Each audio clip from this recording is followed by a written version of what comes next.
Hello. I want to show you three very important similarities between two moves that you may know about, which are the deadlift and the squat. Okay?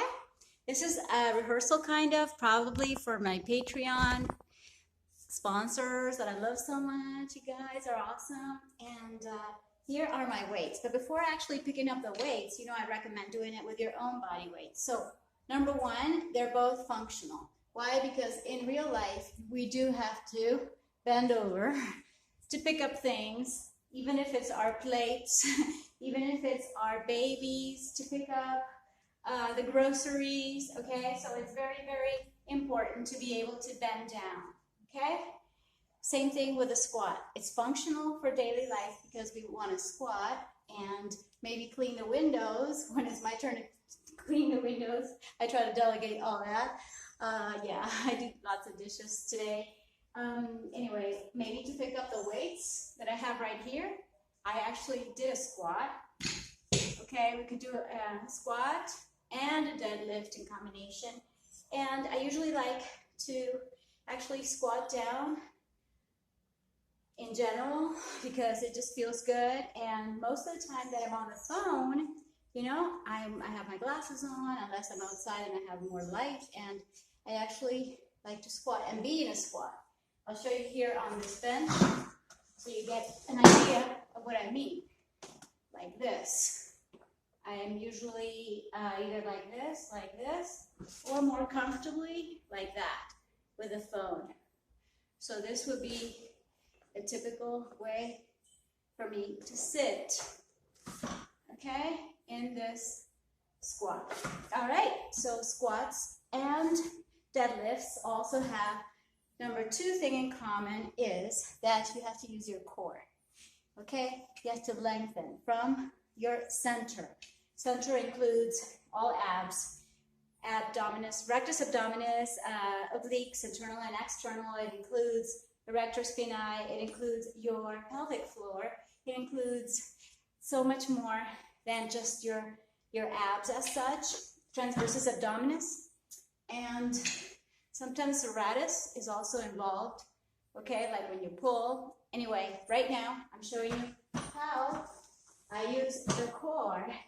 Is that I don't just bend over, I actually engage my core first. And I kind of do it naturally, instinctively, because I'm already used to it.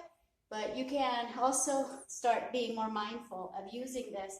Otherwise, you might actually injure yourself, especially if you're doing straight legs. Like, okay, see, if I just go like that, with this totally relaxed, it's not going to be good for my back. Got to engage that. So actually tighten here, okay? And yes, I have many options for you to start with your knees bent at the beginning, and then as you get better, you do the deadlift with your straight legs. Okay, same thing with a squat. Okay, with a squat, we also engage our core. Even when it's this type of squat, my core is engaged. Okay, engaged means working.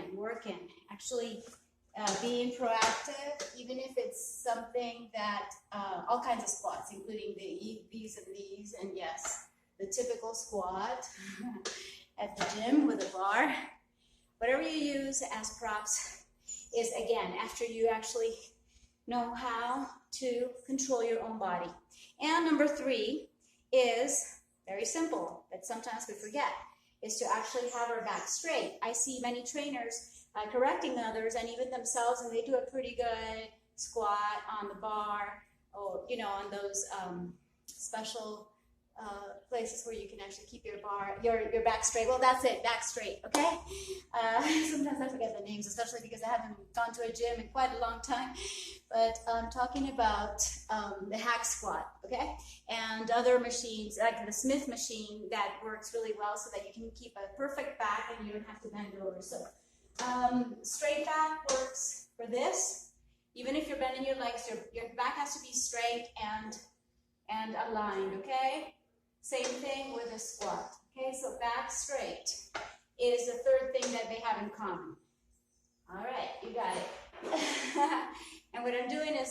kind of a challenge to do a combination of the squat and the deadlift. But yeah, keep your back straight. And so recap, number one, they're both functional. Number two, you've got to use your core. And three, you got to keep your back straight, okay? Yeah, I hope this helps. And I think I'll get ready for more videos. And thank you for being so awesome and supportive. Check out the links below. And we open the curtains, get some more light here. And a huge hug to you, love and light. Check out my links, like the Lazy Challenge, and I'd love to work with you if we are a fit and a match to work together. Thank you.